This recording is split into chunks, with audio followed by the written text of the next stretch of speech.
warahmatullahi wabarakatuh. Akang Teteh, Bapak Ibu, teman-teman semua, balik lagi di edisi berbagi. Video kali ini akan melanjutkan seri sharing kita, berbagi kita terkait dengan administrasi pembelajaran khusus pelajaran PJOK SMP. Kali ini kita akan berbagi administrasi pembelajaran PJOK SMP kelas 8. Pada minggu kemarin kita telah men-share PJOK, administrasi pembelajaran PJOK kelas 7. Bapak Ibu, rekan-rekan Teteh bisa lihat di video yang ini, tinggal unduh saja, linknya ada di deskripsi. Kemudian sekarang kita akan bahas apa-apa saja yang akan kita bagikan di seri kedua ini, administrasi pembelajaran PJOK SMP ini untuk kelas 8. Apa-apa saja yang kita akan bagikan? Yang pertama adalah kalender pendidikan dan perhitungan hari efektif, minggu efektif ya, dan bulan efektif. Kemudian prota kelas 8-nya, kemudian promesnya, kemudian silabusnya, kemudian KKM-nya, kemudian RPP satu lembarnya. Bukan satu lembar sih sebenarnya, kalau disebut satu lembar berarti kan lembaran itu ada depan, ada belakang, berarti harus bolak-balik ya. RPP yang disederhanakan lah gitu kan, bisa dua halaman, bisa juga 3 halaman dengan lampiran-lampiran dan lain sebagainya. Kemudian LKPD-nya khusus untuk PJJ, pembelajaran jarak jauh, khusus untuk belajar di rumah. Nanti LKPD-nya juga akan kita share. Kemudian nanti ada jurnal mengajarnya, kemudian ada pemetaan karakter dan rancangan penilaian kelas 8-nya, kemudian ada materi berupa file PDF-nya khusus PJOK kelas 8 K13. Kemudian nanti juga ada format checklist kemajuan pembelajaran PJOK kelas 8-nya, kemudian KIKD-nya untuk PJOK SMP berupa file PDF, kemudian agenda gurunya untuk kelas 8. Bapak Ibu, kita review sedikit apa-apa saja atau bentuknya seperti apa. Kita lihat ini adalah lembar kegiatan siswa pembelajaran jarak jauh RPP-nya kelas 8. Misalkan saya ini tolak peluru, kemudian yang pertama itu adalah ini LKPD, sepertinya LKPD untuk tolak peluru. Perhatikan nanti tayangan video tentang operasi gerak spesifik tolak peluru, misalkan seperti itu dan lain sebagainya, silahkan nanti dibaca saja.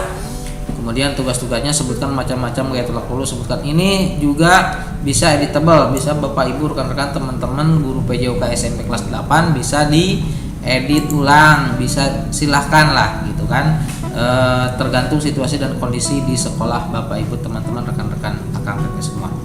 Kemudian minggu efektif ya. Nah, minggu efektif dan kalender pendidikan di Banten, khususnya Pandeglang, ini di 2020 sampai 2021 ini sudah ada. Saya juga ini melanjutkan atau bukan melanjutkan ya, bukan menjiplak juga ya, tapi ya memindahkan lah ke file Excel. Ini kaldiknya, kemudian ini perhitungan hari efektifnya, ini semester gasalnya, ini semester genapnya, kemudian ini hari efektifnya kelas berapa, kemudian hari efektifnya berapa, 4 hari dan lain sebagainya. Dihitung berdasarkan, cara menghitungnya ya berdasarkan kalender pendidikan. Bapak Ibu mungkin sudah tahu, Akang Teteh senior mungkin sudah, bukan mungkin ya, itu sudah pasti sudah tahu. Saya yakin guru-guru PJOK di Jawa maupun di luar Jawa sekarang sudah lebih canggih daripada guru mapel yang lain. Kemudian hari efektif untuk semester 2-nya, kemudian minggu efektifnya. Ini adalah kalender pendidikan dan minggu efektif, hari efektif. Kemudian dapat apa lagi selain itu? Otomatis pemetaan KKM-nya juga.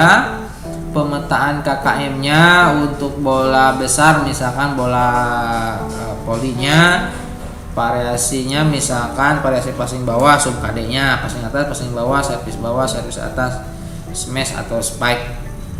Ini juga penentuan KKM KDI-nya, komplek daya dukung intake-nya juga disesuaikan dengan kemampuan kemampuan siswa, kemampuan SDM-nya, juga daya dukungnya, kemudian kompleksitasnya, kemudian intake-nya juga, daya serapnya juga, bulu tangkis dan lain sebagainya. Ini adalah pemetaan KKM KD PJOK kelas 8. Kemudian mari kita kita lihat RPP-nya. Nah, ini RPP-nya 1 halaman, 2 halaman ya, 2 halaman.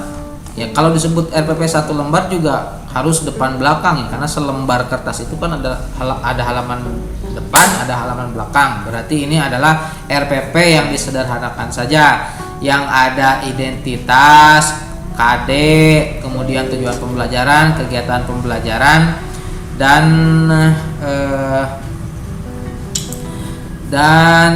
penilaian pembelajaran. Hanya itu saja sih sebenarnya. Identitas, kemudian KD-nya sebutkan, kemudian tujuan pembelajarannya, kemudian kegiatan pembelajarannya, kemudian penilaian pembelajarannya. Ada 1, 2, 3, 4, 5 elemen lah. Identitas, KD-nya disebutkan, kemudian tujuan pembelajarannya, kemudian kegiatan pembelajarannya, diakhiri dengan penilaian yang di dalamnya itu juga ada semacam ya penilaian evaluasi kan ya, evaluasi pembelajaran, kemudian refleksi guru dan siswa. Ini ada 24 lembar, berarti sekitar ada semua KD kelas 8 ini ada di sini contoh-contohnya. Bisa Bapak Ibu juga sesuaikan saja nanti kalimatnya, jangan mentah-mentah ditelan ini, tapi juga disesuaikan dengan kondisi sekolah dan anak-anak. Bapak Ibu mau melalui misalkan model pembelajaran apa gitu, tanya jawab daring WA kan, ini mau Google Classroom atau lain dan sebagainya, silakan. Nanti disesuaikan dengan, sekali lagi disesuaikan dengan kondisi sekolah dan siswa Bapak Ibu dan tingkat kreativitas Bapak Ibu, rekan-rekan teman-teman PJOK, guru PJOK kelas 8 SMP. Kemudian apalagi barangkali itu ya, apalagi ya yang mau dilihat. Sepertinya nanti lihat saja sendiri, link unduhnya seperti biasa langsung di deskripsi video ini.